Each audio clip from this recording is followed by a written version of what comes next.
Hello, geodesy lover. We're going to explore the technique known as very long baseline interferometry, which we use the acronym VLBI. Along with satellite laser ranging, I consider that one of the fundamental space geodet techniques. So there is a lot to cover, so let's move along.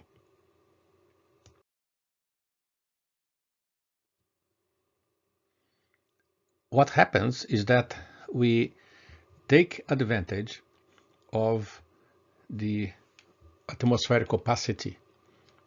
So there are several wavelengths that are absorbed by the Earth's atmosphere, and there are some holes that allow us to make measurements. So this figure here, we can see a window that is open for the visible light, and then there is a window that is open for the radio waves. So that's what we basically are going to be using. We use for geodetic measurements.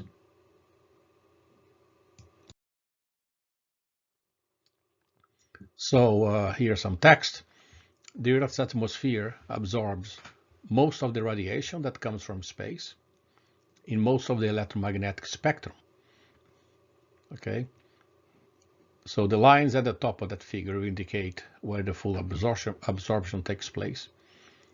Light does not get to us at all. There are only two windows. One that is very narrow, where the visible light comes through, and the other is the radio window, which is larger. And larger window means larger wavelengths range, so more radio sources. A bit of history here. In the I think 40s, 50s, there were these physicists in the U.S. working for one of the major telecommunication companies, telephony at the time, and they end up getting some background noise that they measured, and they got something like this figure here. This is a modern figure of the cosmic background. So what they were actually listening was remnants from the theoretical remnants from the Big Bang. And what they were building at that time actually were some antennas that they had to use for that were capable of doing that. So we can see that as a first step, a first step in order to measure these radiation and electromagnetic information that would come from space.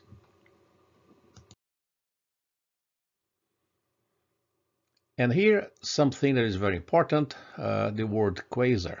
We're going to refer to quasars quite a lot. And what quasars are? Quasars, the word quasar comes from quasi-stellar. And in the beginning, I believe it would be more like, whatever is out there emitting these electromagnetic signals that we have interest. So it is a normally bright object at the edge of the universe. They emit massive amounts of energy, and for an optical telescope, they appear like points, similar to stars. But the thing is that these are not stars. These are a huge object. And that's why they look like stars, so quasi almost stars. So and this is something interesting, because if our eyes could see radio light, this is what we would be looking. This is what the evening sky would be looking would be appearing for us. So what appears to be stars are actually distant galaxies glowing brightly with the energy they radiate as matter gets sucked down black holes in the cores. So the wispy arcs that we can see and shells are remnants of exploding supernovae. Since air molecules do not scatter radio waves like they do visible light to create a blue sky, the sky could be dark even on a sunny day. So actually, these would be our sky all the time.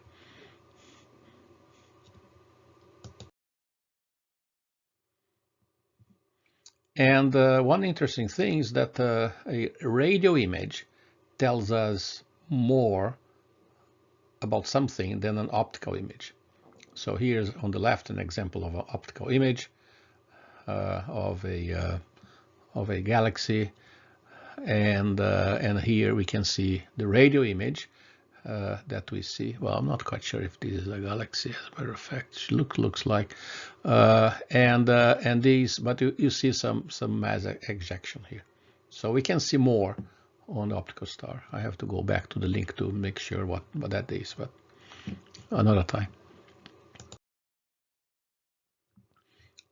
We saw this figure. This is the geometric principle of Vlbi. The two radio telescopes. We get the electromagnetic wave from the same quasar, and they arrive at with a delay. The delay is going to be the observable. The delay will going to be determined by in a correlation process that is usually done.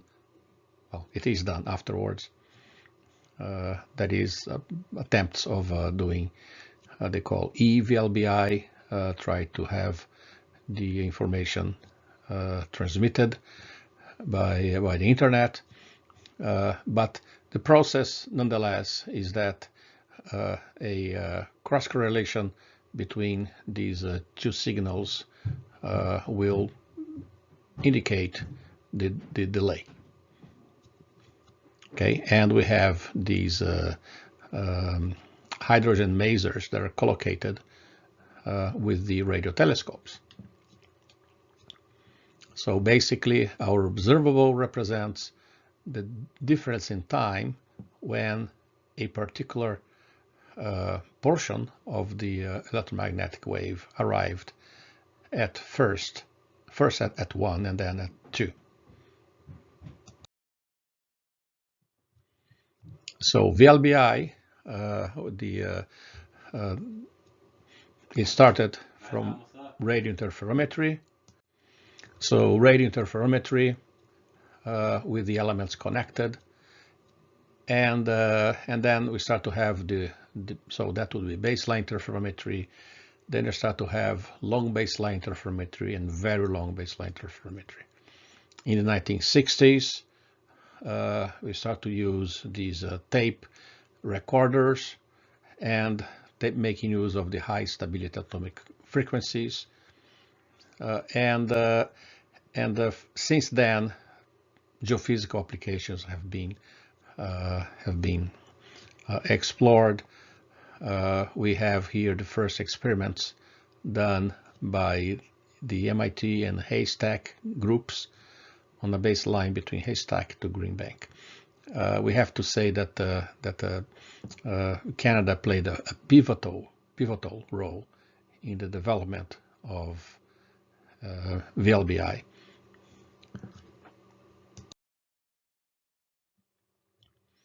So in 1967, 3 groups were working to achieve the first VLBI observation. One Canadian team, the other team was at the National Radio Astronomy Observatory, NRAO and Cornell University, a third at MIT.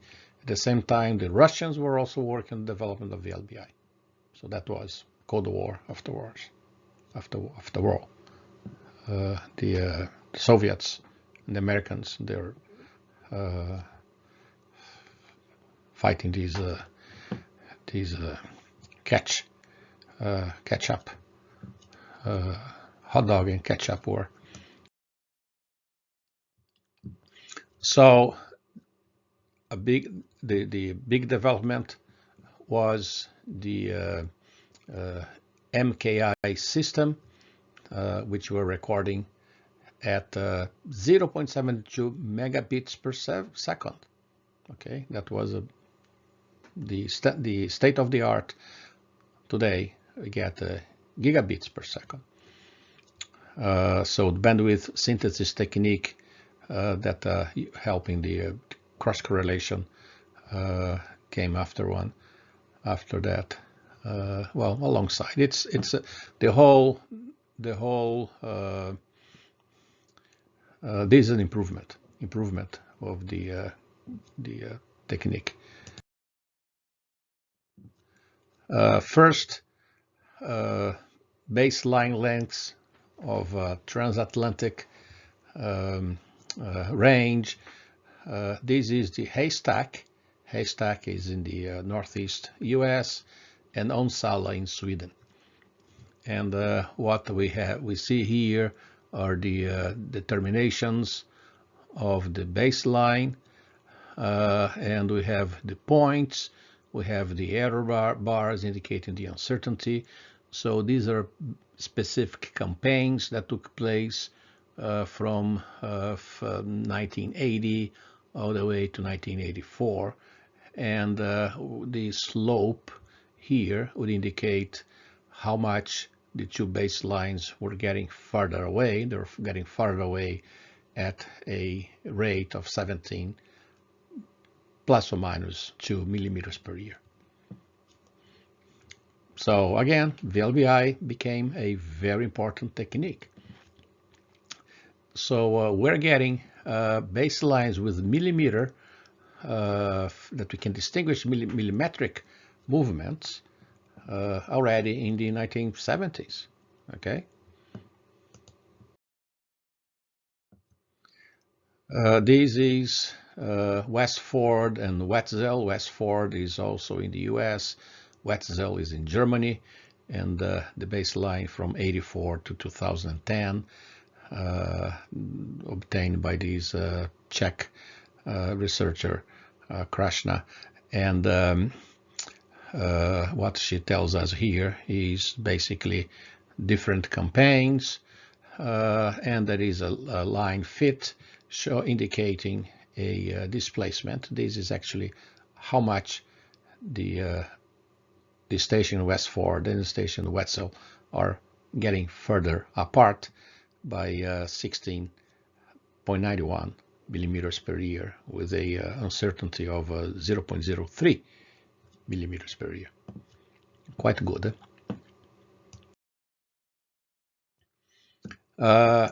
So what happens is that when the Vlbi, you're going to be working with two stations.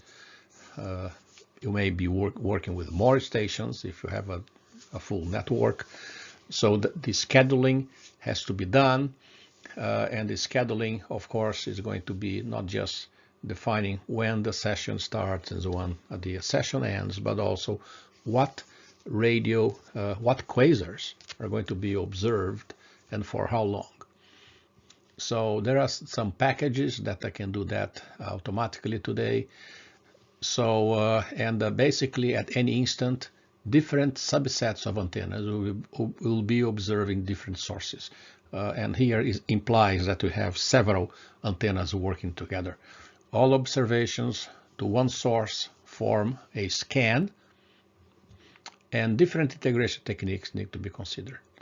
So that is IVS live. There is some demo here. Data acquisition. This is the distribution of the Vlbi stations. I usually like to call the attention for the hemispherical unbalance.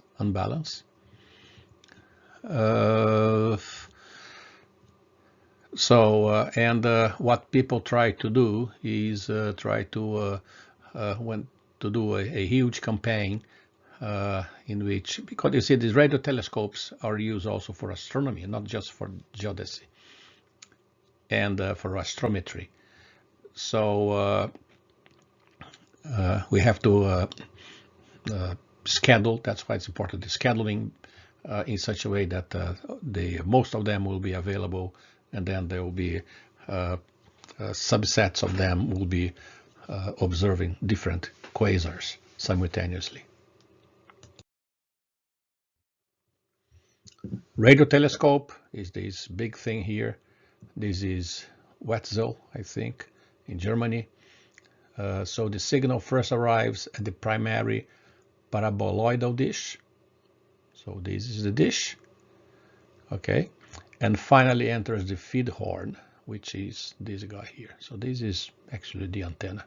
So the signal comes and reflects to here. So this dish is a way to amplify the signal. Data acquisition involves the amplification of the signals because they are very weak. The heterodyning from radio frequencies to intermediate frequencies, down conversion to baseband frequencies, and then there is a sampling. So there is all this reconstruction that is done in such a way that we can have a wave from which we can sample. And the sampling here, of course, we are talking about to have reconstructed the incoming wave. Digitizing and recording on disks. So these recording on disks that will be later on cross-correlated. Some sessions are e-transferred, so which means that they are transferred via the internet.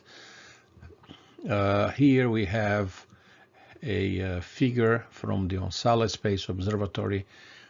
Here we have Onsala, it's the radio telescope. It's a geodetic observatory. Metsähovi, this is in Finland. Onsala is in Sweden. And we have these two stations, these two radio telescopes located close by in Japan, Tsukuba and Kashima. And the experiment here was actually to transfer the data from these European telescopes, radio telescopes, through the internet to Japan.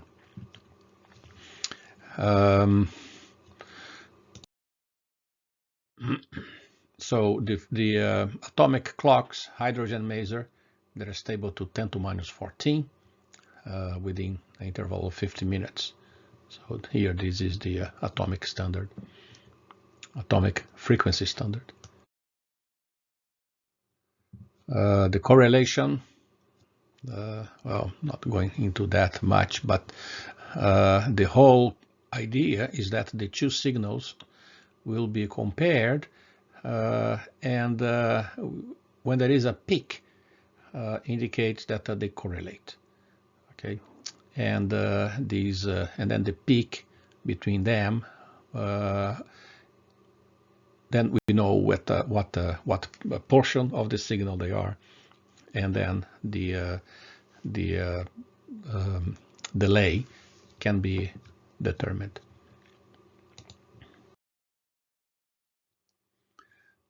A summary of data analysis. So we have here the Vlbi observables. These are the group delays, the delay tau, and a number of treatment is applied to the delay. Now remember that this delay here comes from a baseline. So we already had the baseline formed, and for a particular epoch, we have the delay. So we're going to have the measurement or the delay. So we're going to have a time series of delays over time. Well, time series over time. Then it's the instrumental calibration to account for deformations of the radio dishes. We need to model the ionosphere and the troposphere, because the signals are delayed when they cross the ionosphere and troposphere. If the quasar is not precisely a point, that what we call the structure of the quasar or the structure of the radio source, it has to be corrected. Thermal deformation, again, of the dish, the axis offsets, and here it's usually the final coordinate will be a marker that is close by, so we have to know the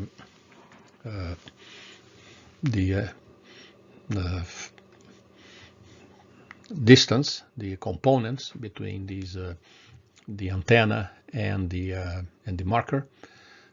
So here we have the reduced observed delay. So this is the observation.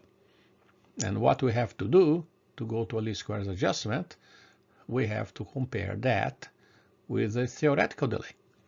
And the theoretical delay will be computed by knowing the station coordinates, so the a priori station coordinates.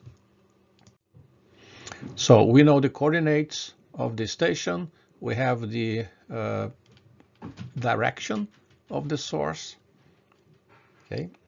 So, and then we have to apply a relativistic delay model. We have to take into account the formation of the Earth and the a priori Earth orientation parameters. So this is a geometry, okay, that will allow us to compute the theoretical delay. So this is observation, this is geometry.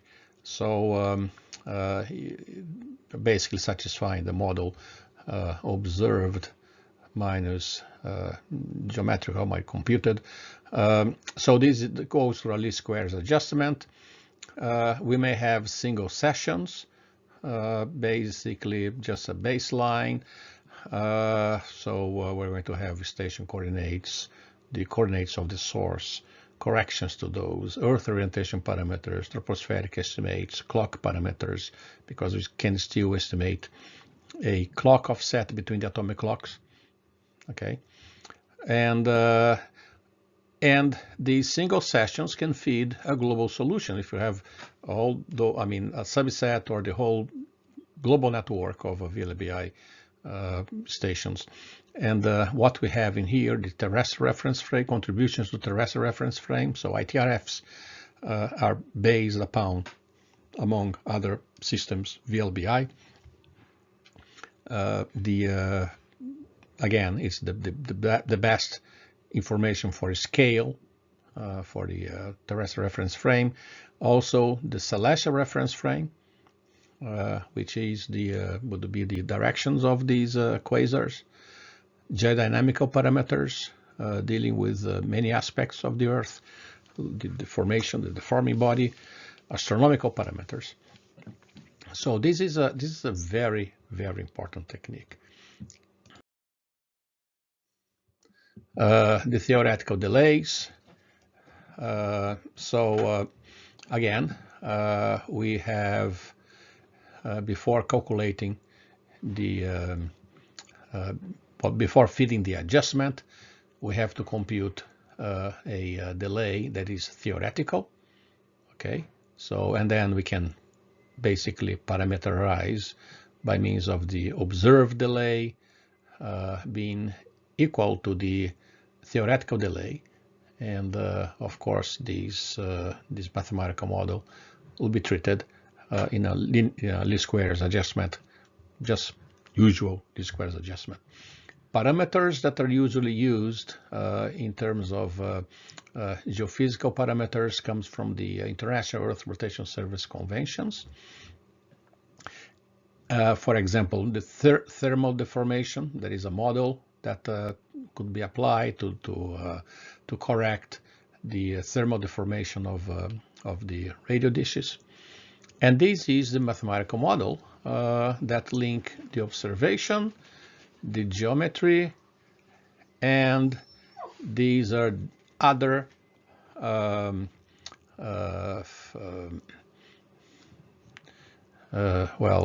contributions. We have a diurnal aberration, which is a astronomical phenomena that comes from a model. We have a contribution to clock, and these here would be representing any missynchronization between the atomic atomic clocks, the hydrogen masers. Instrumental noise, troposphere, ionosphere, and relativistic correction. So this is basically the model that we'll be using. So we would be deriving building the design matrix, for example, from that, and building the misclosure vector from that. So how the International Celestial Reference Frame looks like. So we have a set of source coordinates. So here we have the International Celestial Reference Frame 2. This is the Julian date. No, this is the designation. I'm sorry, it's right here. The designation. We have a J here. I thought it was date. Designation of the particular source, a particular quasar. The description they have in the IRS, right ascension and declination. Okay, J2000. This is the epoch. Okay, so the reference epoch, year 2000.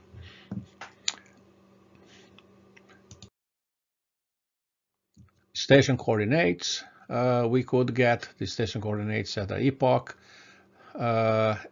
from the well, it's the same SSC file, set of station coordinates that we saw before, but these ones are for the Vlbi stations. Okay, so we have the X, Y, Z Cartesian coordinates in a conventional terrestrial system, and here the velocities. So we can be use a specific realization of the International Terrestrial Reference System.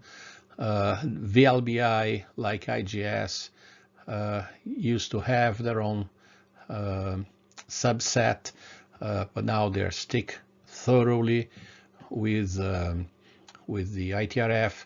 So, for example, if they're making a determination, a session today, they need the coordinates of the station today. So what they will be doing, they will be applying the velocities from the J2000, the epoch 2000, that the coordinates are known, to have them in the epoch of today.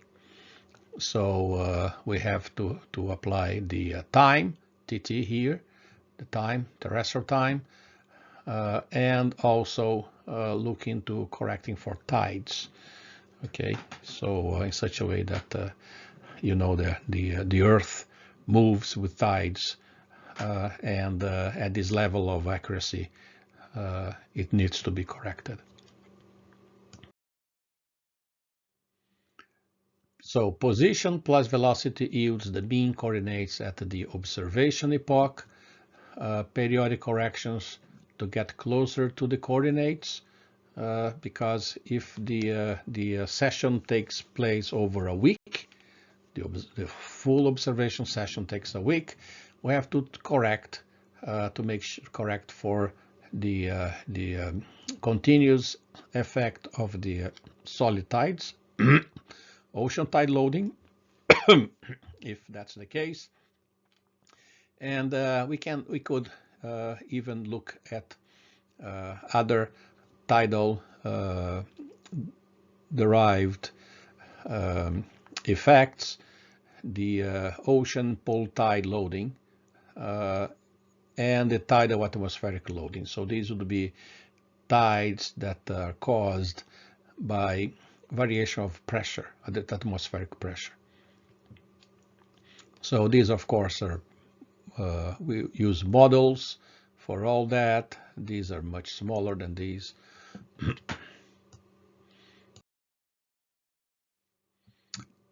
So just an example of the atmospheric loading for a particular day from August 1st, 2008. The scale here is millimeters. So if you look at here, the region where we are in Canada is right here, yellow. So would have a impact of about what, 2 millimeters in the in radial displacement. So these would be related to height displacement.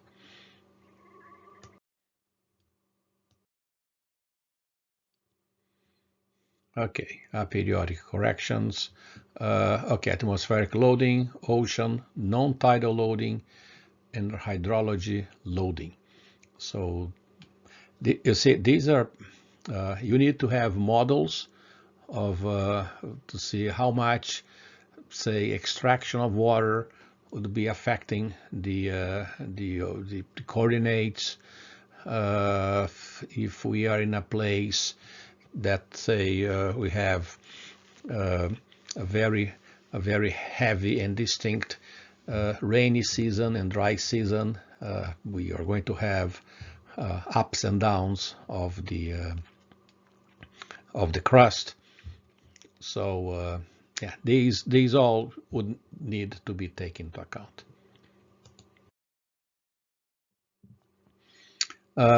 We now have the positions at the epoch, and then here is the different types of station corrections. Solid earth tides can be up to 40 centimeters. Ocean tide loading, this is the load that the ocean tides exert on the crust, up to 10 centimeters. Atmospheric tidal loading, very small. Pole tide loading, ocean pole tide loading, atmospheric no tide loading, hydrology loading. So it's not just a question of observing, I mean measuring the delay, but also take into account of every single potential source of deformation in the crust and also in the radial dish. Relativistic model, it follows the International Astronomical Union resolutions, the IRS conventions. Station 1 is the reference. The observation referred to a terrestrial time, which defined by the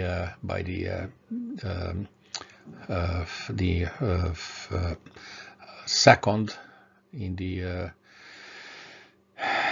international definition on the geoid, geocentric.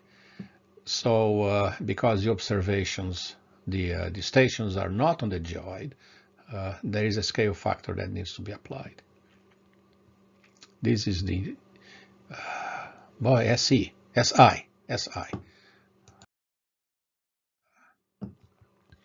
So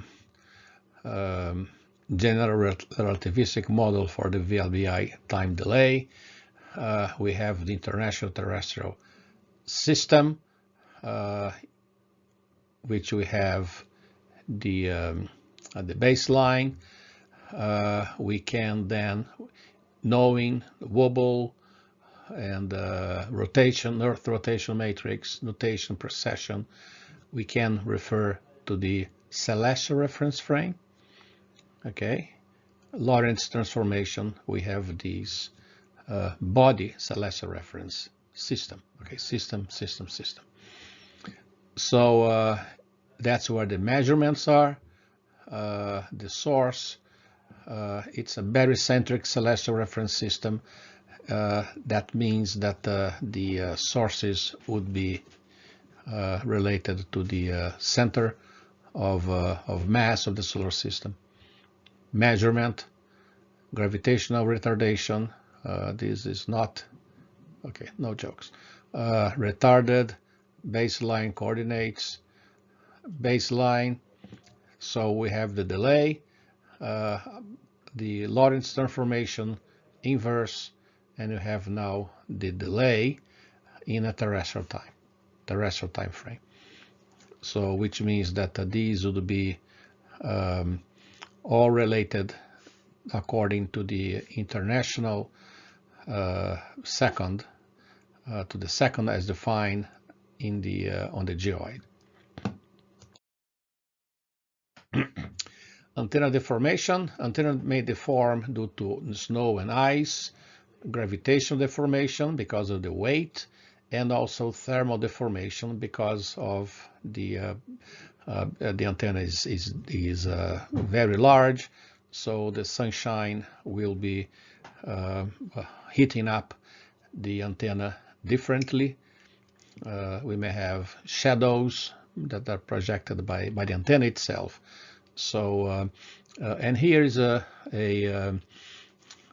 plot that shows the amount of deformation, and this is the thermal deformation. We have a model in here. This from 2001 to 2004. I don't know what stations this is. This is a model based on the air temperature. Another model based on something else, and here is the actual measurement done with the inver tape. The axis offsets also have to be taken into account.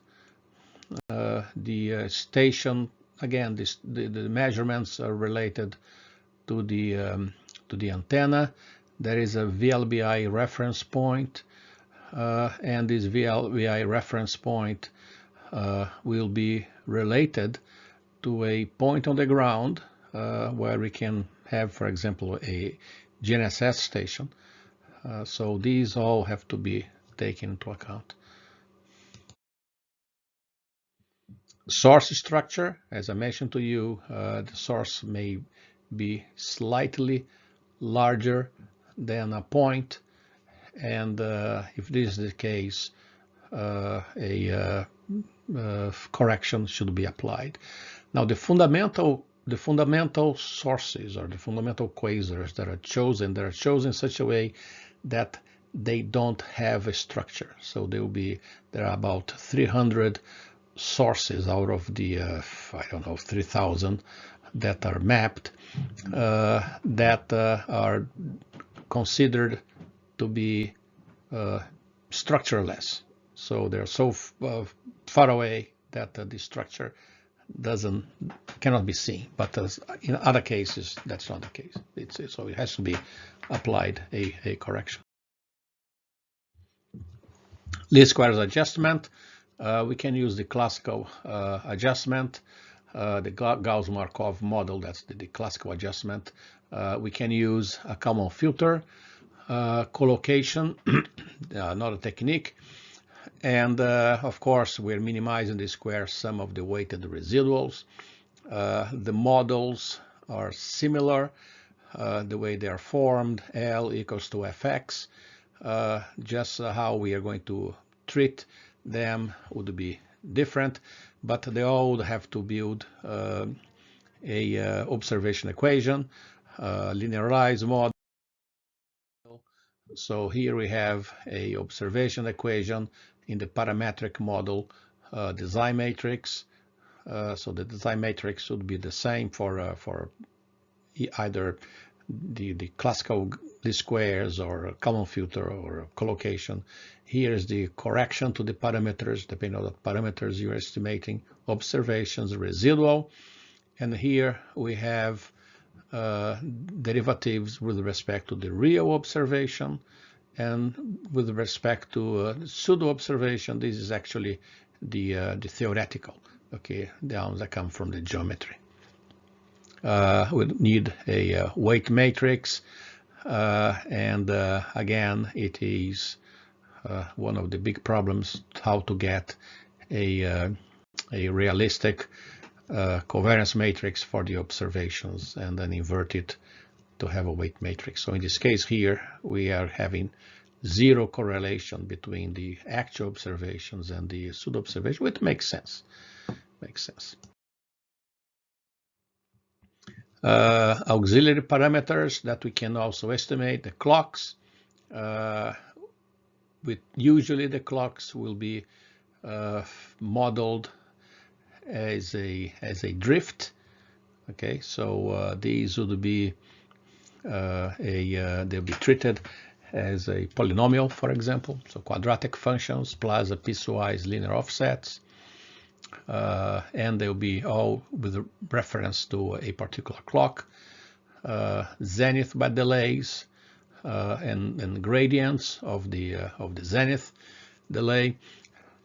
If there are breaks in the clock, have to be taken into account. So we can piecewise linear offsets at integer hours.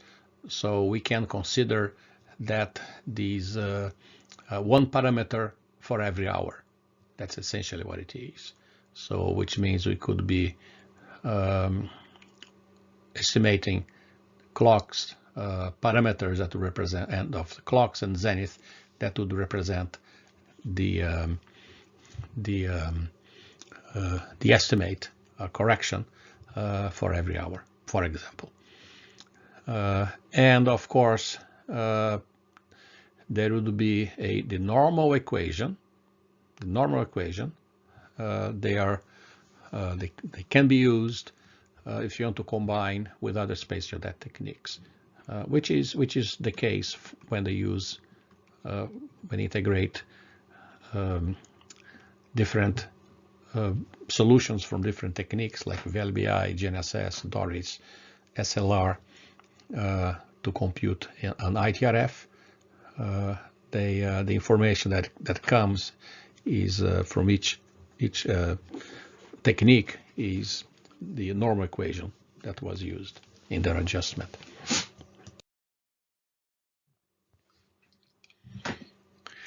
Okay. Other geodetic parameters can be estimated in the least squares adjustment of Vlbi. Earth orientation parameters can be estimated daily. We have the global Vlbi solution.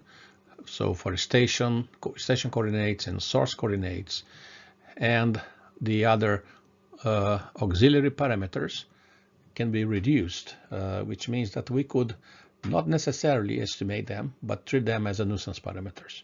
So that would be essentially a model of adjustment using nuisance parameters.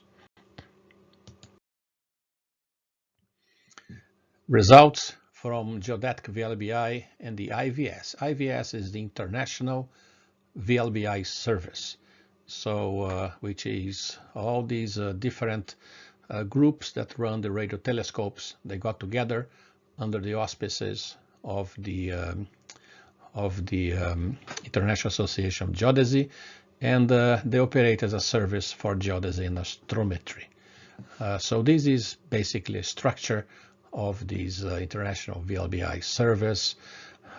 We have the station networks, we have a network coordinator, there are analysis centers, there are groups that are responsible for doing the processing, and there is a directing board of the IVS that answers to the International Association of Geodesy, International Earth Rotation Service, International Astronomical Union.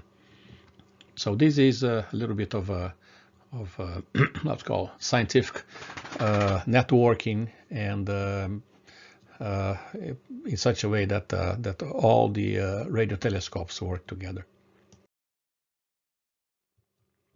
This is the station. Again, how the IVS operates. There are these groups here, JPL, NASA in Goddard.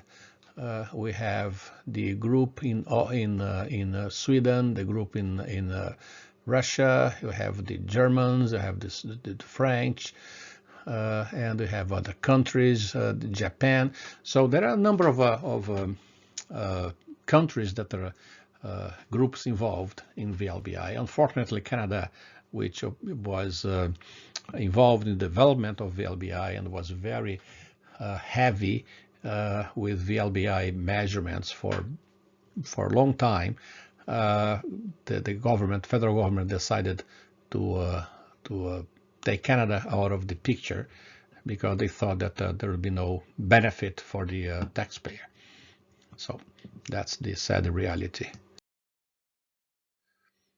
The IVS offer products, the celestial reference frame through the position of extragalactic radio sources, the terrestrial reference frame through the positions and velocities of radio telescopes, and time series of the Earth orientation parameters.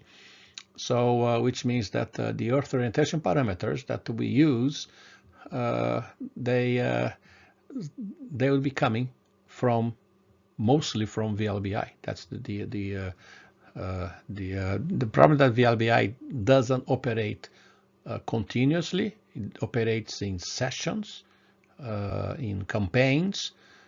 So which means that the Earth orientation parameters that VLBI offers is complemented by other techniques such as GNSS. This is an example of the Earth pole as derived from VLBI. Okay, so a usual plot that correlates the position, X and Y position of the pole, the instantaneous pole with respect to a conventional terrestrial pole from 1985 to 2010. So we can see some cycles here that go up and down. Sometimes the pole is farther away, sometimes it's closer. So there are some, like in everything in life, there are cycles. This is the International Celestial Reference Frame. It contains the position of 3,414 radio sources. 295 are considered the defining sources because they would be, for example, the structure would be negligible.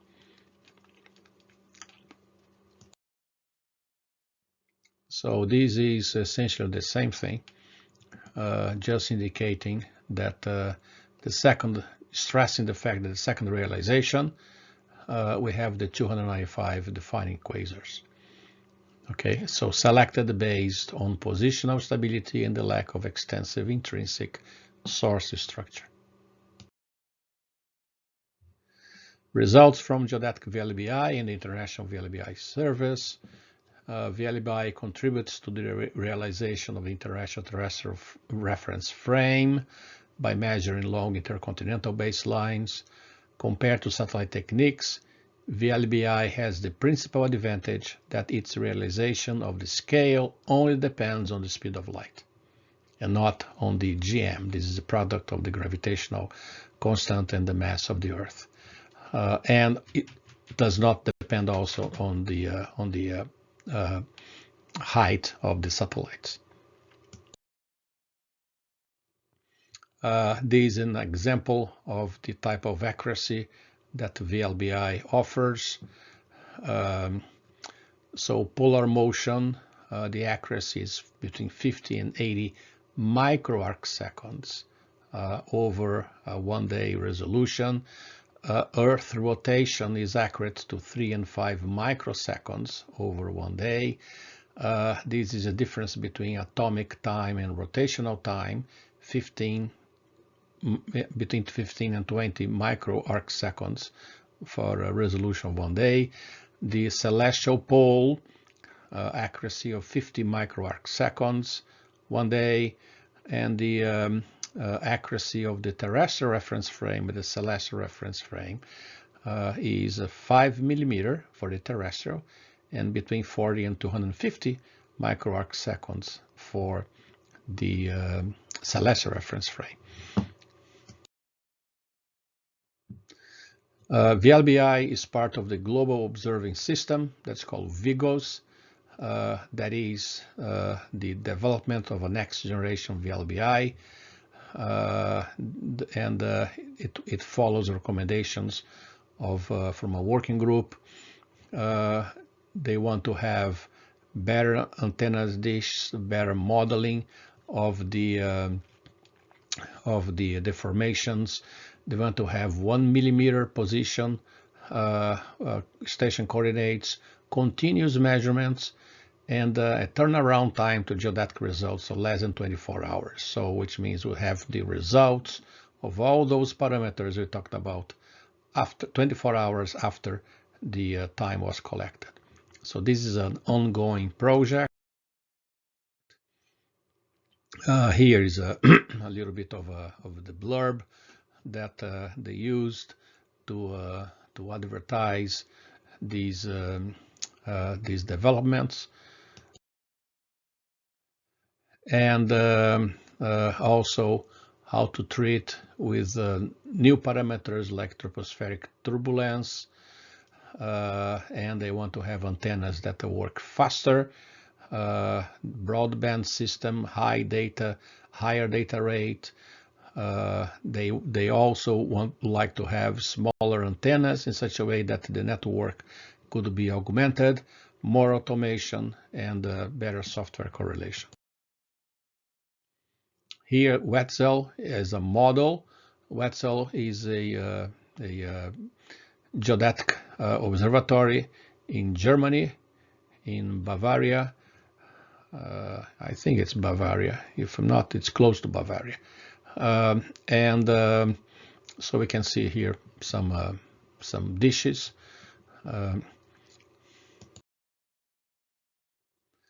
This is a potential VLBI Global Observing System Network for 2020. We don't have that yet, but it's been working out. And again, we can see the hemispherical unbalance. So this was a full lecture, 51 minutes. So reference for this discussion, again, is this paper here by Shu and Behrend. That's 2012, but it describes well VLBI. I think it's the best descriptive general paper. We have that. I have a copy of it on Desire to Learn. And there are these two videos here, okay, that you can have a look if you want. This is a very short video, promotional video from NASA, and this one here, I like that because it's a presentation by Dr. Wayne Kenyon. Wayne Kenyon is one of those pioneers in VLBI, a Canadian scientist, and so it's a lecture that he delivered couple of years ago. It talks a lot about history, so it's a nice, but it's long. It's like a full lecture as well.